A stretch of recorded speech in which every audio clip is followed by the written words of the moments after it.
Sauerkrauts, made for petrolheads. Bevor wir starten, vergiss nicht zu liken, zu abonnieren und deine Meinung zu diesem Fahrzeug in die Kommentare zu schreiben.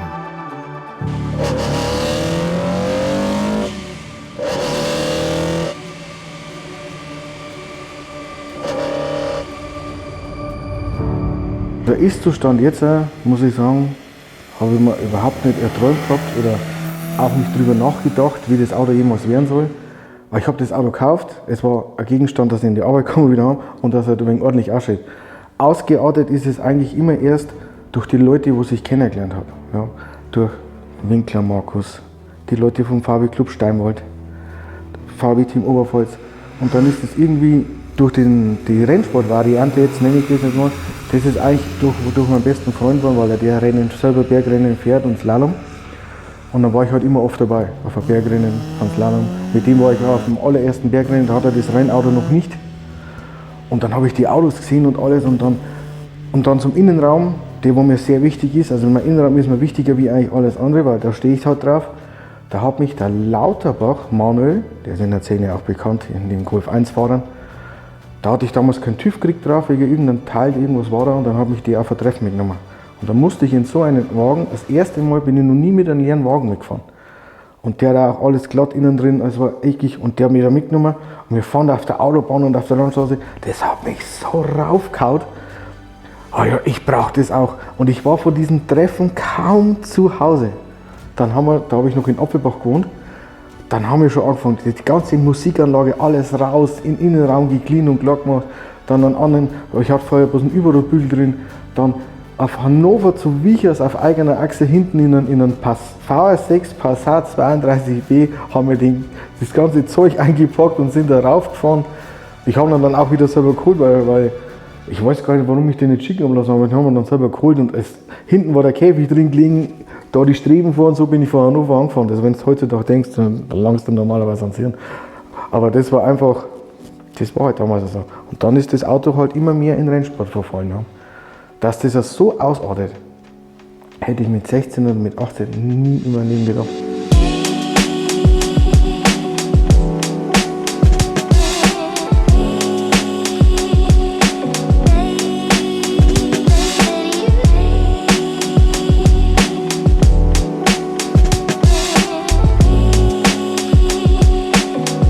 Servus, ich bin der Jochen, ich komme aus Gegen-Dumbach und heute steuere ich halt meinen Polo vor.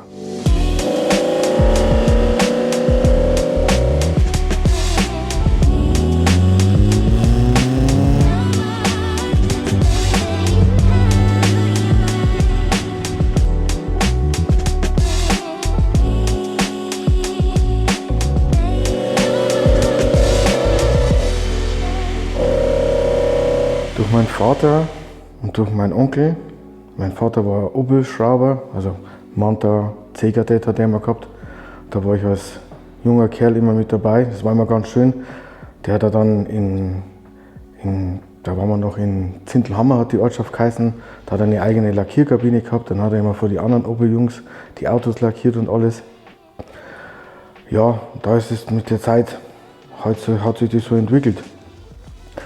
Aber so richtig entwickelt hat sich das, glaube ich, erst, weil ich so 14, 15, 16 war. Mein Onkel hat dann einen G40 gehabt. Also so ein Modell wie das, Vorfacelift, also einen von den 500. Und das war einfach, wenn der mit mir am Sonntag eine Runde gedreht hat, das war einfach genial.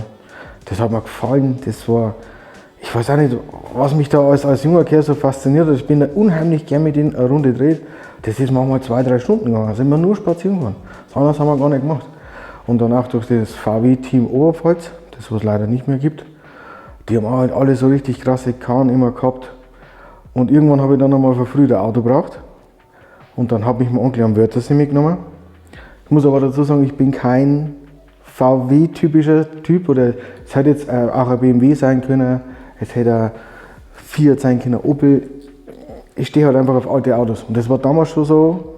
Und das hat sich jetzt immer wieder, sage ich mal, jetzt ist es halt extrem geworden. Ja. Durch die alten Autos, wenn man jetzt die neuen Autos sieht, das ist jetzt nicht mehr ganz so mein Fall. Sagen wir mal, alles was nach 95 kommt, das gibt mir das dann nicht mehr so wie ein altes Auto, so ein richtig altes Auto, von der Technik her. Ja, und dann waren wir am Wörthersee Und dann hat ein Bekannter von uns ein Polo verkauft. Das war dann diese Variante. Da hat er total anders da ausgeschaut. Es waren schöne Felgen drauf, er war ein bisschen tiefer gelegt. Er hat eine Wahnsinns-Musikanlage drin gehabt, also da war keine Rücksichtsbank, nichts mehr drin. Ein riesen Subwoofer und versenkte Endstufe und überall Lautsprecher vorne und hinten. Und den habe ich dann gekauft. Dann ist das aber noch nicht so ausgeartet wie jetzt oder wie in den letzten 15 Jahren, sage ich mal. Da bin ich halt so rumgefahren. Hat Spaß gemacht, hat einen 1 Liter 40 PS Motor drin gehabt. Oder waren es sogar 45. Ja, es macht das gerade nicht fett. Aber so bin ich dann zeitlang gefahren und für früh habe ich das Auto auch gebraucht, dass ich nicht gekommen bin. Habe das Auto aber nie im Winter gefahren, nicht ein einziges Mal. Und das Auto ist auch locker seit über 30 Jahren nicht mehr im Winter. Das Auto ist ungeschweißt, es ist kein Reparaturblech oder irgendetwas in dem Auto drin. Ja, und dann ist das losgegangen.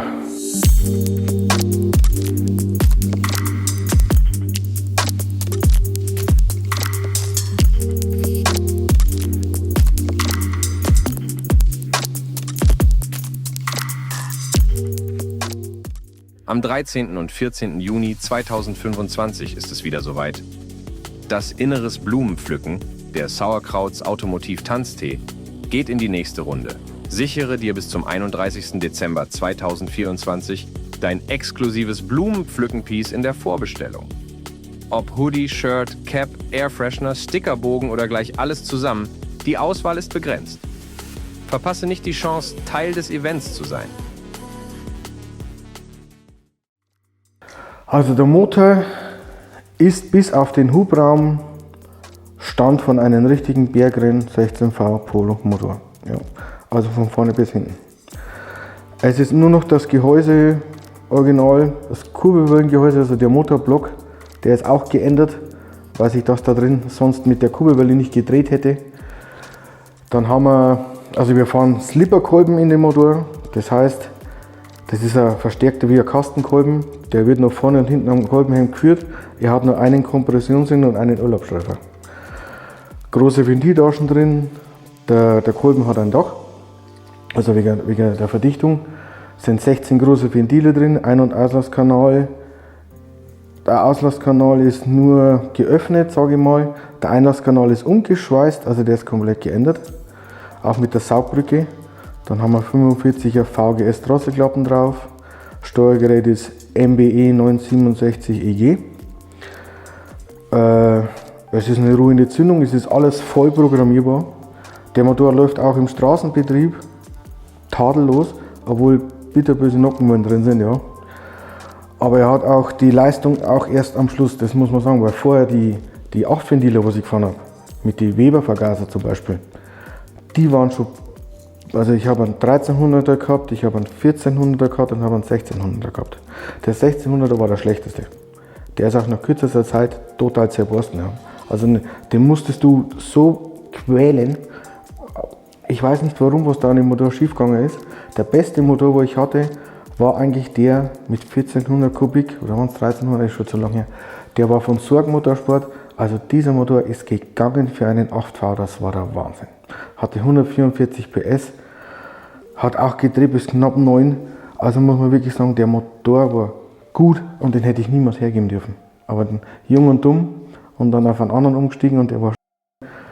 Und dann sind wir irgendwann auf die Vierventil-Technik gekommen, auch durch meinen besten Freund, der wo die Motoren beim Scheppach, beim Georg, ist auch ein Begriff, den Name bauen hat lassen, und der war dann dieses Aggregat dazu. Also es war kein Plug-and-Play-Motor, ist es nicht. Also der Kopf passt zwar auf diesen Block drauf, aber es passt keine Zahnriemenführung, es passt gar nichts mehr. Und das war ein wenig tricky, das zu machen, aber der hat den Motor schon öfters gebaut und der macht Spaß. Der Motor geht. Also man müsste mitfahren, um es zu merken, der Motor geht wie die Hölle. Also ab 7000 geht es da rum, das ist ja. Und das macht mir natürlich Spaß, das ist genau mein Ding. Ich habe diesen Motor am Bergrennen das erste Mal gesehen und das muss ich sagen, da habe ich dann schon gewusst, irgendwann werde ich so einen haben. Und das Problem ist an so einem Motor, ja, so ein Motor ist teuer. So ein Motor geht ganz schnell im 5-stelligen Bereich, das muss einem klar sein. Da wenn man natürlich so einen ähnlichen Motor baut mit einem G-Lader oder mit einem Turbo, kommt man weitaus billiger, auch mit der Leistung höher. Aber das ist mein Ding und ich stehe da dazu und mir macht das Spaß. Die Drehzahl, das ist unwahrlich, wie das läuft, ja.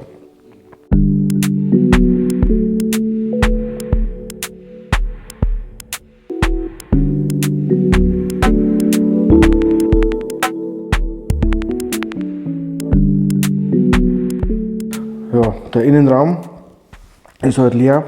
Es ist keine Dämmung mehr drin, nichts. Es ist alles so leicht wie möglich gebaut. Was ich ganz stolz drauf bin, ist mein Stack-Display. Das hat nicht jeder. Es gibt mittlerweile schon neue Varianten, aber mir gefällt es mit diesem analogen Drehzahlmesser. Dann das ganze Kohlefaser innen drin. Das ist halt einfach, ich wollte halt einfach, dass es innen drin richtig wirkt wie ein Rennwagen und sich also anhört. Wenn man die Tür zuhaut, das Klapper knallt, das Auto riecht nach Öl, nach Benzin, wie ein Rennwagen halt. Und auch wenn du drin sitzt, mit dem ganzen Käfigzeug und der Schaltung, die Schaltung hat ein guter Bekannter von mir gebaut, das ist auch ein tadellos geiles Teil, weil die Originalschaltung vom Polo ist halt leider wie ein Rührwerk. Und ja, und das war es eigentlich vom Innenraum, weil mehr habe ich eigentlich schon gar nicht mehr drinnen. Das Lenkrad ist eine Entwicklung von Andreas Klein. Also da ist eine kleine Blackbox und diese Blackbox steuert die ganzen Komponenten von den Knöpfen. Das heißt, ich blinke links, blinke rechts, kann ich am Lenkrad auswählen. Auch das Deckdisplay kann ich umschalten, die verschiedenen Werte, Öldruck, Benzindruck, alles mögliche. Die Lichter kann ich schalten, die Warnblinkanlage, die Hupe, auch die Launch Control. Mal ein kleiner Gag, Launch Control mache ich nicht mehr oft, weil jedes Mal ist mir fast die Antriebswelle abgerissen. Aber Launch Control ist schon cool, wenn man da losfährt damit, aber es ist halt sehr materialmordend.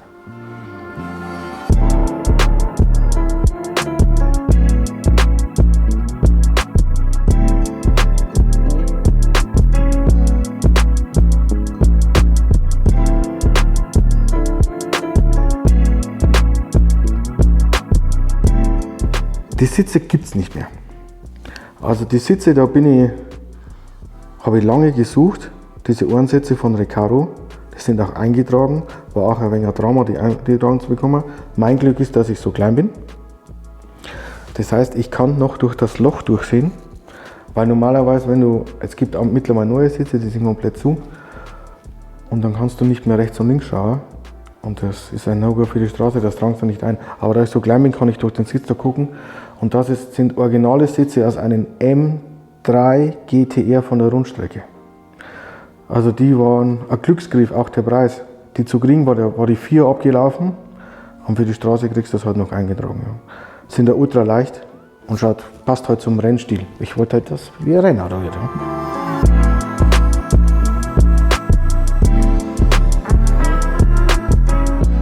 Ich hatte alles schon eingetragen, aber derjenige, der es eingetragen hat, ist in der Rente.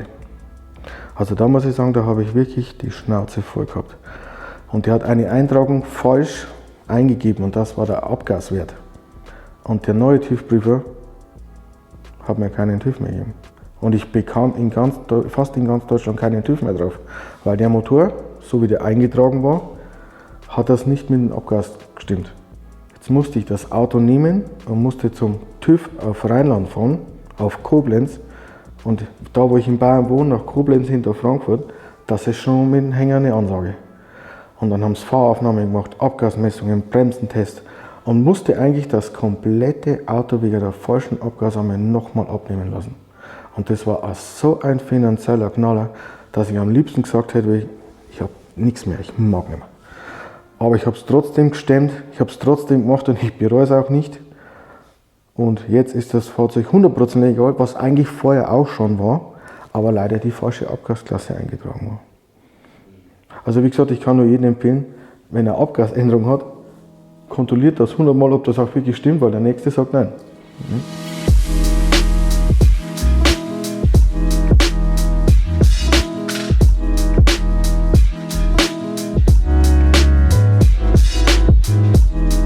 Ja, das Fahrwerk ist ein Mix. Es ist Stefan Fahrwerksbau, Teile mit drin, wie die Gehäuse und alles. Die Dämpfer gibt es nicht mehr, die Dämpfer sind jetzt von KW. Die Federn sind auch noch von Stefan Fahrwerksbau. Das war eines, wenn mich nicht alles täuscht, der ersten Hersteller, wo ein Gewindefahrwerk für ein Polo gehabt hat. Ja. Das ist eine sehr seltene Eintragung, weil bei mir ist das Fahrwerk schon seit über 20 Jahren eingetragen. Ja. Es gibt keine Höheneintragung, nichts. Ich könnte eigentlich theoretisch machen, was ich will, was aber uninteressant ist, weil irgendwie willst du noch fahren. Und momentan vom Fahrwerk lege ich viel Wert auf Performance. Also das Auto ist nicht unbedingt übertrieben tief, sondern ich will eintauchen, ich will Performance, ich will auch mal Landstraßen huschen. Zu den Felgen.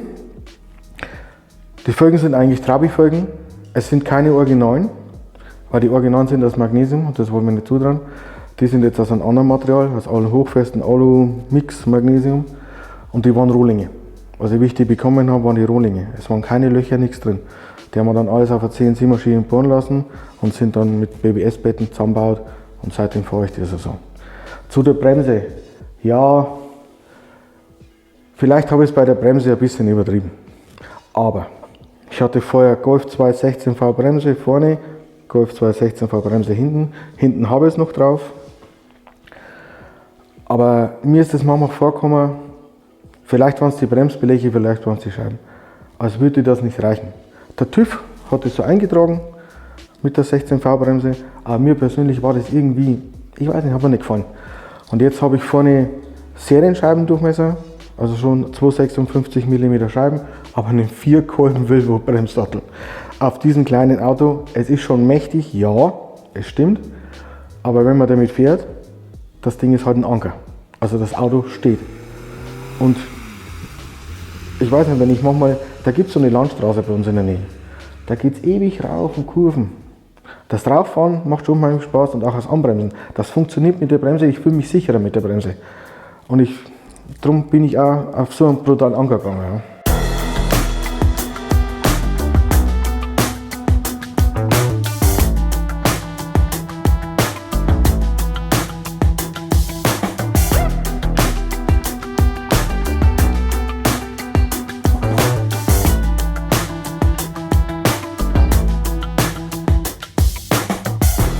Warum das Auto außen jetzt nicht unbedingt die Rennsport-Optik so hat, ist, weil mir das am Straßenverkehr oder mir persönlich gefällt, wenn ein Auto außen nicht so übertrieben ist. Ja.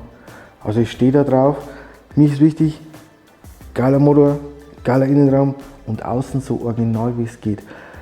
Schau, ich habe das Auto schon so lange, es gibt so viele Trends, es hat Flügeltüren gegeben, Airbrush außen drauf.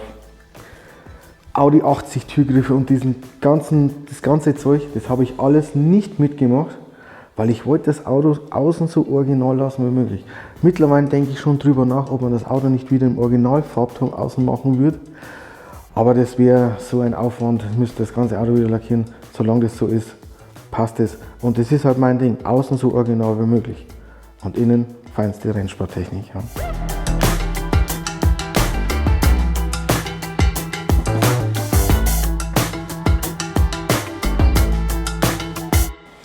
Also bedanken möchte ich mich erst einmal beim Winkler Markus und bei seinem Cousin, beim Gras Christian. Die waren immer für mich da, auch wenn sie vom Fiat-Lager kommen, sage ich mal. Dann beim Andreas Klein, Thomas Okarski. Da gibt es Amatech, an Andreas Mark, dann an Georg Scheppach, der uns die Motoren immer so schön macht und alles. Das VW Team Oberpfalz, VW Club Steinwald, die ganzen Jungs. Das ist unbändig, was man da Leute kennenlernt. Aber wie gesagt, ich möchte mich bei jedem bedanken, auch die, wo ich jetzt nicht richtig erwähnt habe, sagen wir mal so. Die wissen alle, was gemeint ist. Und ich freue mich jedes Mal, wenn ich wieder einen treffe. Da sind so viele coole Dinge entstanden, auch durch das Auto, die Leute, wo du da kennenlernst. Das ist einfach der Wahnsinn. Das ist fast schöner wie das Auto selber, wenn man es jetzt so anguckt. Wenn man da irgendwo hinkommt und man die Leute wieder trifft und die alle einen selben Knall haben. Weil für so ein Auto musst du einen Knall haben. Das ist so. Da möchte ich meiner Frau vor allem danken, meine Kinder, meiner Familie, meine Schwiegereltern. Die haben das alle toll gemacht und mitgetragen. Und da bin ich ja stolz drauf. Mein Vater ist immer da, meine Mutter auch. Meine Schwiegereltern verstehen das auch. Und ja, meine Frau, die ist eigentlich die, wo das meiste aushalten muss. Aber die hat es jetzt jahrzehntelang so mitgemacht und ich finde es so klasse, auch wenn wir manchmal etwas Diskussion haben, ja. Aber das ist das, was du eigentlich brauchst. Das hält einen. Das ist okay. Und wie gesagt, an alle vielen Dank. Vielen Dank fürs Zuschauen. Wenn euch das Video gefallen hat, abonniert den Kanal von Sauerkraut, packt ein Like drunter. Würde mich auch gerne freuen, wenn ihr in die Kommentare was reinschreibt. Ich beantworte euch das gern. Könnt auch gerne privat mit mir Kontakt aufnehmen. Und ich wünsche euch noch was.